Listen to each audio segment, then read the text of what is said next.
In this series, I go through the Lord of the Rings films in the extended edition, bit by bit, and try to explain all differences and references in detail. I also try to pronounce names as Tolkien described it.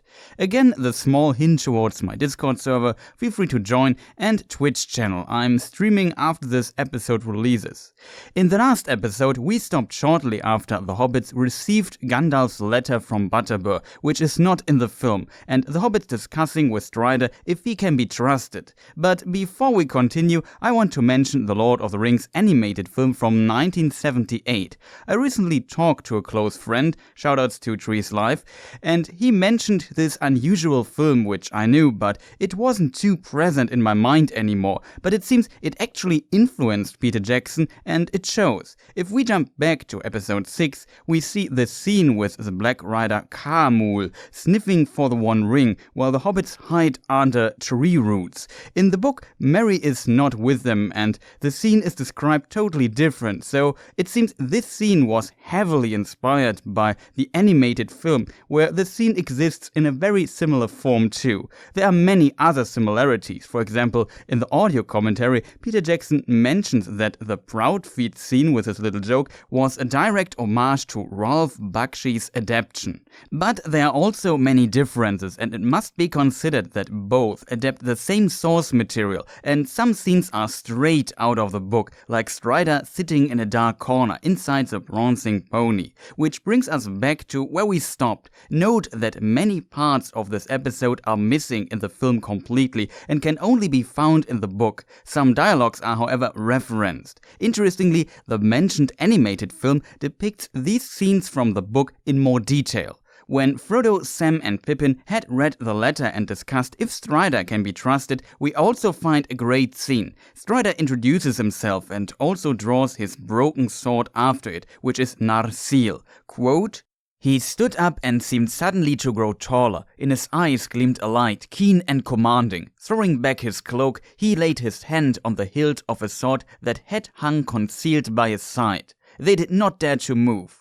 Sam sat wide-mouthed, staring at him dumbly. 'But I am the real Strider, fortunately,' he said, looking down at them with his face softened by a sudden smile. 'I am Aragorn, son of Arathorn, and if by life or death I can save you, I will.' This sentence was moved in the film to the Council of Elrond. What is interesting here, Strider puts his hand on the hilt and draws it a moment later. It's almost like an oath, and as an actual heir from the line of the Dúnedain kings, an oath of him has meaning. It is said that those kings could call for Eru, which is God. For example, once the Oathbreakers swore allegiance to Isildur and they broke their word, so Isildur cursed them, and this curse was accepted by Eru. As a result, the Oathbreakers would not be allowed to rest in peace until their oath was fulfilled. I would not argue that supernatural elements are going on here, but of all men, Aragorn knows what it means to swear an oath, and he would never do it without thought or actually meaning what he says. I think this gives this scene a lot of impact. It's not just a one-liner. Tolkien manages through the depth of his lore to put weight behind it, and I think you can feel it while reading. As often said, I can fully recommend reading these chapters. In this dialogue, Strider also suggests to take paths that only few know and to go to the weather chop first. Gandalf would go there too, so there is potential to meet him. After this conversation, Merry rushed into the room with Nob, one of the two hobbits working for Mr. Butterbur, the innkeeper, who found Frodo's friend lying on the street. Strider asked where that was, which scared Merry for a moment because he was not aware of him and he wondered who that man was. Frodo answered a friend of Gandalf and that he would explain it later to him. Merry continued that when he strolled outside, he saw something like a deeper shade among the shadows and carefully followed it. Strider complimented him having a stout heart, but also calling him foolish. However, Merry explained that it was like he was drawn to it, which is a really interesting interesting detail. He followed it to the last house on the road, that is where Bill Ferny is living, and heard a whispering and hissing voice talking to someone. The Nazgûl in the film also whisper, almost like hissing at times, which I really like. I think the first time the hissing is mentioned is when the Black Rider speaks to Farmer Maggot in the book, but here we have it again. Merry got really frightened and tried to get back to the inn, but something was getting close behind him, and he suddenly collapsed on the street. Two men or shapes were standing around the unconscious hobbit, but Nob, who was sent by Butterbur with a lantern to look for Merry, saw someone lying on the street and gave a shout, resulting in the two shapes suddenly disappearing. He roused Merry, and when he awoke, he started running back to the inn as fast as he could, and Nob followed him. He could not explain why he became unconscious, but Strider called it the Black Breath. We will meet this term several times in the book, but basically the breath of the Nazgûl is poisonous and makes those too close to them unconscious. It can probably be deadly when you are longer exposed to it. A part we rarely talked about in the series are dreams. This is missing almost completely in the films, but in the books, dreams of, for example, Frodo are often mentioned. We will probably have a look at them in future episodes. However, in this case, Merry also reports about a bad dream and that it felt like falling into deep water. As mentioned, I find it quite interesting that Merry seems to be drawn to the Nazgûl too. Of course, Sauron's power and the power of the One Ring is dominance over others. Merry being close to the ring the whole time could be a reason, or that Sauron's powerful servants also have power to dominate normal minds to some degree, or both. It is more like an aura, and of course, the ring wraith's sheer presence caused terror to most normal people and beings. For example, Strider says he saw how the Black Riders talked to Harry Goatleaf, the gatekeeper, who works for Bill Ferny, the guy who is selling information to the Nazgûl, and he was pale and shaking after talking to them, so he is under their influence through their terror. However, Strider concluded out of this that the riders knew everything about the hobbits from Ferny and that they had to act carefully now. He did not expect them to openly attack the inn. Their power was terror and darkness, and they were not all here yet. In addition, they knew that there's still a long way to go for the hobbits. Even in the film, they were not all present in Bree, and we come to why that is in a moment. He also expected that they have influence on Ferny and his men and used them against the hobbits too. So he recommended to stay in this parlor watching the door and window because the enemy most likely knew where the rooms of the hobbits were by now. These hobbit rooms were also on ground level, which the small folk prefers, and with the windows faced north. I assume the direction hints at that sun and moon are not shining from there and the Nazgûl are most powerful and fear-inducing in the dark. Now we finally come back to the film. There, as mentioned last episode, Strider has a conversation with the hobbits too and introduces the Nazgûl, which happens in the book the first time and only briefly when Frodo talked to Gandalf in the Shire, and the second time when he wakes in Rivendell and talks to Gandalf again. For time's and pacing's sake, I can understand why Peter Jackson and his team decided to present this information here though, and Strider also mentions in the book that he knows the riders, so it makes sense too. In the film, we now see the Nazgûl running over the gate of Bree, probably killing the gatekeeper in the process. This does not happen in the books. As mentioned, the gatekeeper was under their influence anyway and just let them in. But why aren't there 9 Nazgûl? The films do not really explain this, but in the books there is a simple reason for this. They split up. One group guarded the roads of Bree and the other tried to find Baggins in the Shire. Frodo was just gone for a few days. If you remember, a friend of Frodo named Fredegar Bolger stayed in the Shire and pretended to be Frodo living in Crickhollow, where Frodo moved to after selling Back End to Lobelia so he could leave the Shire in secret, which all does not happen in the film. The group of Nazgûl in the Shire did not know yet what their colleagues in Bree found out, so they attacked Frodo's house in Crickhollow. I mentioned in a previous episode that we would come back to this. This happens right at the beginning of the chapter A Knife in the Dark, which comes directly after the chapter called Strider. And as you can imagine, a quite horrible situation for Fredegar. What is quite interesting, the book describes that Fredegar had this feeling of fear all day, so again, the presence of the Nazgûl causes fear and terror and makes the surroundings uneasy. When it slowly became dark, he opened the door a bit and looked outside. He saw a shadow moving and the gate seemingly opened and closed by itself without a sound, resulting in him locking the door. The approach of the Nazgûl is quite interesting. After a while, there came several horses and dark figures approached the house silently. They all positioned themselves around the house and one at the door and waited without movement until it was dark. Then the one at the door drew his sword, knocked and demanded to open the door in the name of Mordor, which seems almost a bit polite. They could have just rushed inside, stabbing everyone in their sleep without saying a word, like their colleagues in Bree would do it. However, Fredegar would not open the door. It's well written and the book keeps it secret what he does inside. The Nazgûl at the entrance now kicks in the door and they rush in, but suddenly, in the distance, they hear a horn. Fredegar was not idle inside. When he saw the shapes, he ran for his life out of the back door, shouting, "Awake, fear, fire, foes, awake!" The hobbits living in Buckland got alarmed and used the horn call of Buckland, which haven't been used in 100 years. The last time it was used in the Fell Winter when white wolves crossed the frozen Brandywine River. It's interesting to see that the Shire and Buckland has an infrastructure for emergencies like this, which makes perfectly sense. Also, Buckland had a gate and guards. The Nazgûl broke through it when they left the Shire. I assume this is referenced with the ringwraiths breaking the Bree gate in the film. It's described that they run down the gate and guards in the book. The Black Riders now also knew that the house in Crickhollow was empty and the ring was gone. The book mentions 3 Nazgûl in the Shire, so 6 could be in Bree at most. I could imagine that some would still watch the roads. And of course, Fredegar Bolger survived. I also think this shows how brave he was for pretending to be Frodo, drawing the attention of some Nazgûl to him. Strider mentioned that one reason why they might not have attacked the Prancing Pony openly was that they were not all present yet. In Bree we see 4 Black Riders in the film, but why they are not all there is not explained. As mentioned, the Crickhollow part is missing in the adaption completely, but the film also indicates that they probably split up too.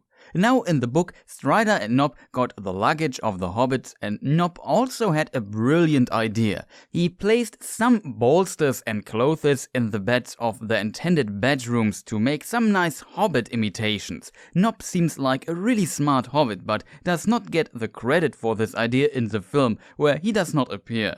When I saw the Fellowship of the Ring for the first time, I assumed it was Strider's idea. And as predicted by Strider and Nob, the Nazgûl fell for it. They sneaked in at night and stabbed the pillows. The films do this really well with a little film trick that plays with space and time, which is really difficult to do in a book, which is also the reason why it is less spectacular there. In the book, the hobbits just slept in the parlor. Frodo had bad dreams of wind and hooves. When they woke up and checked the bedroom the other morning, they found the windows forcefully opened and the bolsters and pillows slashed. But nobody even heard a sound. Butterbur could not sleep, and even though the presence of terror could be felt at night, nobody heard or saw anything, and Butterbur was shocked the next morning by these events. The film presents this very differently, but it makes a lot of sense in my opinion. While reading, the thought is terrifying that the Black Riders can just move in and out unseen and unheard, devastating a whole bedroom. In film, this would probably not be as impressive.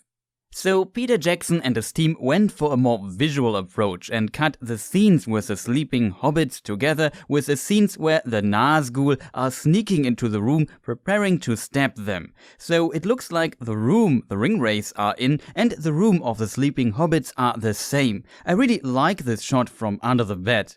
It generates suspense and keeps the illusion as long as possible. When the Wraiths step into the beds, you even see the hobbits waking up in shock. Of course, you notice that something is not right, but you are curious how it's resolved. I think it's really well done. Interestingly, the animated film from 1978 has a very similar approach, so it potentially inspired Jackson. There are also some other little details. For example, we see Butterbur awake and in terror. As mentioned, he can't sleep in the book too. The Nazgûl just pass by and he can only hide. He knows he can't do anything. He is powerless. The presence of terror and this gothic movie feeling is also well transported here. The ring wraiths seem to almost ghostly fly through the room. They shot their movement in a higher frame rate for this look. And even though we see their metallic shoes with spurs, which should be very loud, they almost make no sound. So their movement and steps look powerful, but the sound design and volume is a bit of a contrast to it, which gives the wraiths this ghostly feel. Something is wrong with them. A bit uncanny. They could be just a bunch of dudes in black robes, but with these heavy metallic and sharp elements, they are actually scary. Really great design and camera work. A difference is that their eyes do not shine, at least the Witch Kings, and we only see darkness in their hood, but I think this works pretty well. The glowing red eyes are probably a bit overused, even in the early 2000s. Another small difference, the original bedroom of the hobbits in the film is not on the ground level, but in the first floor, I assume. Of course, hobbits usually live in hobbit holes and don't have high houses, so they feel more comfortable on the ground level. Butterbur pointed out that he had some extra rooms for the small folk to fit their tastes. They also have round windows, which is also different. In the film, it also looks a bit like Strider and the hobbits were not in the same building. Another difference. Watching the films, you can also learn a lot about how you can work with spaces and creating illusions of space in film. Not just in this scene, but also inside the Prancing Pony. There are small visual hints that induce an impression of how big the room must be, even though it's never fully shown. I assume this is also very important because of the illusion of scale between men and hobbits. And even if a perspective would not fit after a closer analysis, it does not attract attention while watching the film. For example, if you look at the bed in this scene, the angle here is actually impossible. There should be a wall where the camera is, but it's such a beautiful shot and it actually shows the size of the room. It's also digitally put together. However, now Strider explains what the Nazgûl are while watching them through the window. It cuts to the Nazgûl riding through the area and then to Strider and the hobbits leaving Bree into the wilds in secret early in the morning. In the book, that is extremely different. Butterbur and the hobbits noticed next morning that someone opened the stable doors during the night and their ponies and all other horses were gone. A disaster for everyone. Strider wanted to walk anyway because he planned to not use the direct road to Rivendell, taking large detours through the wild instead, where the Nazgûl on horses could not follow. But he was not sure if they could carry enough supplies for the journey without at least one pony, so Butterbur sent Bob to look if someone had a pony for sale. Of course, this delayed the hobbits massively. They wanted to leave early in the morning, and this is not happening now. When Bob returned, he only found one person willing to sell his pony, Bill Ferny. It was a poor, half-starved creature, and he wanted 12 silver pennies for it, which was 3 times what it was actually worth. Butterbur was an honest man, and paid for the pony, and also offered Mary, who organized the original 5 ones, a compensation of 18 silver pennies, so 30 in total, which is obviously quite a bit of money, and described as a big financial blow for Butterbur, who was considered relatively wealthy. This brings us to 2 interesting points. Bill Ferny was greedy and actually helped the hobbits out of pure greed, maximizing his profit. The hobbits speculated if his pony would somehow betray them, but Strider explained that every animal would be happy to be away from Bill Ferny. So he did not care about Sauron's plans, just made business with the Nazgûl. Interestingly, his pony, which also had the name Bill, helped the hobbits to reach Rivendell, diminishing the chances of the ring wraiths to some degree. And second, this is actually one of the few instances where Tolkien mentions money in his world. Interestingly, money is rarely mentioned in his writings, but it exists, and this scene actually puts a value to the currency used in Breeland and probably surroundings. 12 silver pennies were 3 times the value of an old pony. My knowledge on ponies and their prices is not really existent, but of course a pony was very useful in this society, so there must be demand for it. Still, in Bree not many ponies were used, so maybe more a thing of the surrounding villages and farmland. I also ask myself what kind of coins silver pennies could be. Once, for the settling of the Shire, the Bree hobbits made a deal with King Argeleb II. I think I explained this in episode 2, who ruled over the leftover kingdom of Arnor called Arthedain. The other leftover kingdom, Cardolan, should be destroyed around this time, so Arthedain was all that was left of Arnor. In this deal, the hobbits had to, for example, maintain certain important bridges. So I would assume they used coins of Arnor, Arthedain or Cardolan in this region. But all this was over 1,300 to 1,400 years before the events of The Lord of the Rings, so I can imagine their currency changed during all this time. However, after Arthedain was ultimately defeated by Angmar and the Witch King about 1,100 years before Frodo left the Shire, there was no ruling king in this region anymore, only the Dún-Edain Rangers, and they are quite unpopular in Bree during the events of The Lord of the Rings, and most people don't even know their past anymore, so maybe the residents of this region coined a new currency at some point, or used the one of Gondor and called it differently. However, the ponies and horses were, except for one, not stolen. Someone just opened the stable door and drove them away. They were later found in the surrounding Breeland. A question would be if they ran there by themselves and somehow got over the hedge and dike, or finding another way out of Bree, or if Harry Goatleaf opened the gate for them to escape at night. Maybe it was exactly this the Nazgûl wanted from the gatekeeper. The action was definitely planned.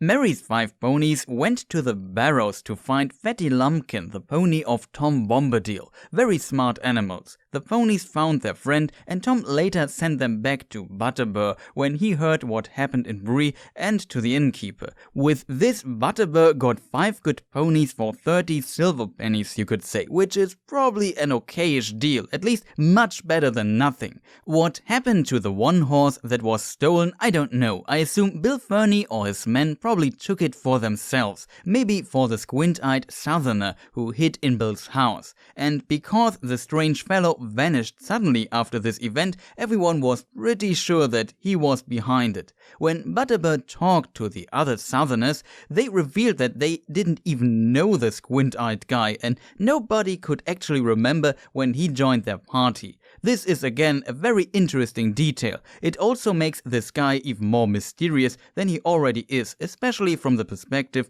of the people of Bree. Also, with the gatekeeper working for Bill Ferny and the Ringwraiths, he could leave unseen at night whenever he wanted. He won't be caught. Maybe the stolen horse was also part of setting a wrong track, so people assumed he stole one horse and was gone with it, so nobody would search Bill Ferny's house, because he was seen with Bill in the Prancing Pony. In the Shire, there would be the sheriff probably investigating. Nothing like this seems to exist for Bree, or at least it's not mentioned in the aftermath, which again shows how anachronistic the Shire is. With all this trouble, Strider and the hobbits were delayed for hours, but at least they could have a good breakfast, which Merry appreciated in the book. The film also references this later, but there it's Pippin asking for second breakfast. Now they had a pony for their supplies and said goodbye to Nob, Bob and Butterbur. Interestingly, Butterbur did not trust Strider a day before and also expressed this to the hobbits in presence of the ranger, who gave him a harsh response, but it seems Aragorn still likes him, just not being talked down to. So there was some tension, but of course both are allies of Gandalf and Butterbur learned that too. So when Frodo, Sam, Merry, Pippin and Strider left, the whole town was curious what was going on. People came to the streets and windows to see them leave, some even followed them a bit down the road. The recent events just made people so curious. The magically vanishing and reappearing Shire hobbit in the inn, and visitors from the Shire were also seldom seen in Bree at that time, working together with this mysterious ranger guy called Strider, who was also not very popular in Bree, and then the raid of the inn and the stable incident at once. It's basically an inverted parade, you could say, which is quite ironic considering that they are on the most important mission of the Third Age. This is of course not in the film, but I really like the idea. The good guys leave Bree and everyone is watching angrily because they don't understand what is going on and you could say are ill-informed. They also get some comments on their way out, but Strider can usually stop them with just a look.